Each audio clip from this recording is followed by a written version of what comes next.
Hey guys, Josh with Link Spider.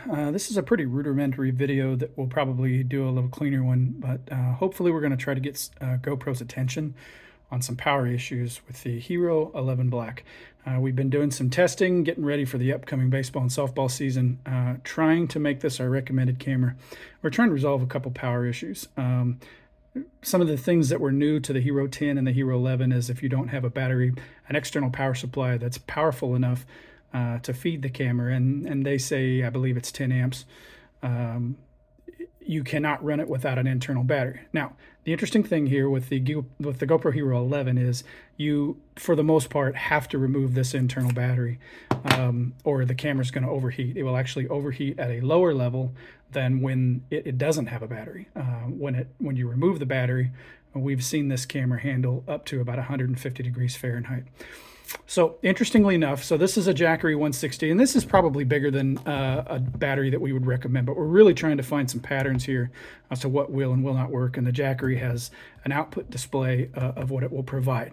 So interestingly enough, we're on the USB-A side, and if you can see right here, this has the capability of outputting 30 watts, which ought to be plenty, at 5 volts ought to be plenty of power to feed this camera. Now, if you plug this in, you'll watch this display right here. It goes to 1, and then it will jump up to 2 watts. And as soon as it does that, if I turn on this camera, you get the typical thing that normally happens when you underpower a GoPro. You will get a message that says, not enough power, requires a 5 volt, 2 amps. All right. I'm not great at math, but 5 times 2 is 10 watts. This has a capability of outputting 30 watts. We're only drawing 3 watts right now. So this has to be a sensor issue. So what I'm going to do is I'm going to show you something interesting that we just found. If I unplug this, I'm going to wait for this to go back to probably 0, at least 1. We're at 0. If I plug this in and immediately turn the camera on, you'll notice we're at 1 watt. The camera will come on and it will work fine. I can record.